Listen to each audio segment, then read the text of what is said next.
8-10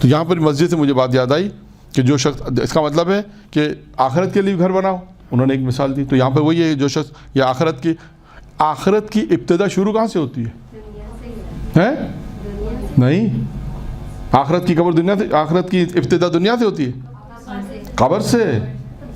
امام موسیٰ کاظم علیہ الصلوۃ والسلام فرماتے ہیں،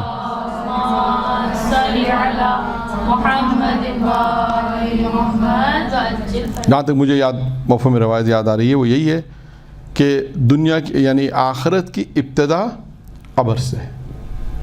آخرت کی جو پہلی منزل ہے قبر سے ہے. جب انسان قبر میں جاتا ہے دنیا سے رابطہ ختم ہو جاتا ہے. لیکن کن لوگوں کا رابطہ رہتا ہے؟ رابطہ رہتا ہے نہیں رہتا. واٹس ایپ میسیج نہیں آتے لیکن رابطہ رہتا ہے. واٹس ایپ میسیج تو نہیں آ سکتے وہاں پر، لیکن رابطہ کون سا؟ عمل صالح، صدقہ جاریہ، نیک عمل. یہ مسجد بنائی، جب مسجد بنائی تو قبر وسیع ہو گئی. جتنے بھی دنیا میں نیک عمل انجام دیے ہیں اور وہ صدقہ جاریہ ہیں، آپ کا رابطہ ان سے، وہ نیکیاں آپ کی چل رہی ہیں، کام آ رہی ہیں. تو پہلی چیز کیا ہے؟ جو اپنی قبر کو وسیع کرنا چاہتا ہے، وسعت دینا چاہتا ہے، اسے چاہیے کہ وہ مسجد بنائے. 2، جو شخص چاہتا ہے کہ اس کی قبر میں کیڑے نہ ہوں، یعنی اس کے بدن کو کیڑے نہ کھائیں. بہت آسان جملہ، یعنی اس کے بدن کو کیڑے نہ کھائیں. اسے چاہیے کہ مساجد میں جھاڑو دے.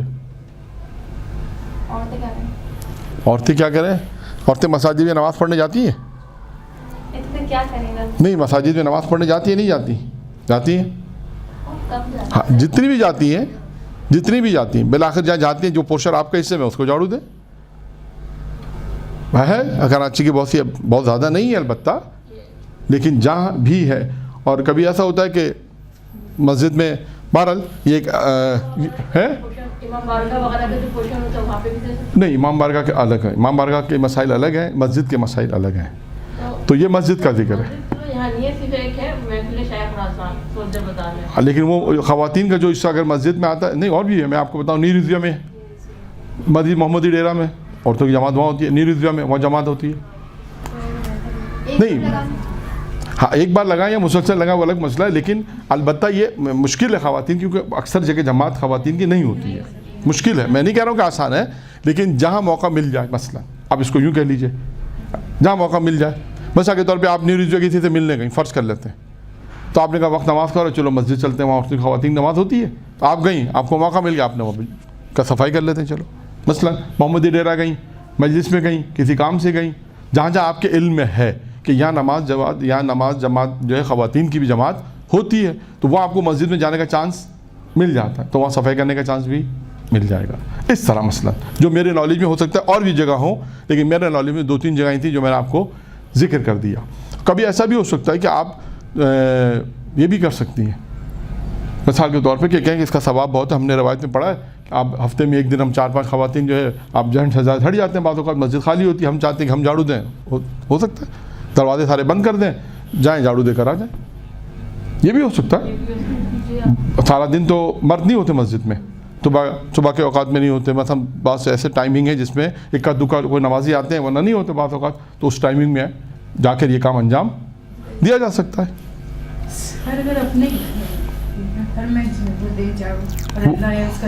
وہ ثواب الگ ہے. وہ دیکھیں گھر کے ثواب الگ ہیں، جو روایت ہے وہ میں آپ کو بیان کر رہا ہوں. وہ مسجد ہے، جہاں پہ مسجد کے احکام آئیں گے وہاں پہ اس کا ثواب ملے گا، اور وہاں پہ ساری چیزیں آئیں گی کہ جو شخص چاہتا ہے کہ اس کی قبر میں یعنی اس کے بدن کو کیڑے نہ کھائیں تو اسے چاہیے کہ مسجد میں جھاڑو دے. جو شخص چاہتا ہے کہ قبر میں تاریکی نہ ہو، اندھیرا نہ ہو، تو اسے چاہیے کہ کیا کرے؟ وہ تو ہے، وہ بھی ہوگا روایتوں میں. مسجد میں چراغ روشن کرے. اب آج کے دور میں تو آپ موم بتی لے کے نہیں جا سکتی، لائٹ نہیں، چراغ روشن کرنے بتاتے رہو نہیں، یہاں انتظام کرے، لائٹوں کا انتظام کرے. یہاں مراد یہ چراغ روشن سے مراد یہ نہیں کہ جا کے بٹن کھول دیں، یہ مراد نہیں. یہاں مراد ہے کہ جس مسجد کے علاقے میں بن رہی ہے، آپ نے کہا اس کا ہے کہ لائٹوں کا خرچہ ہم دے دیتے ہیں. یہ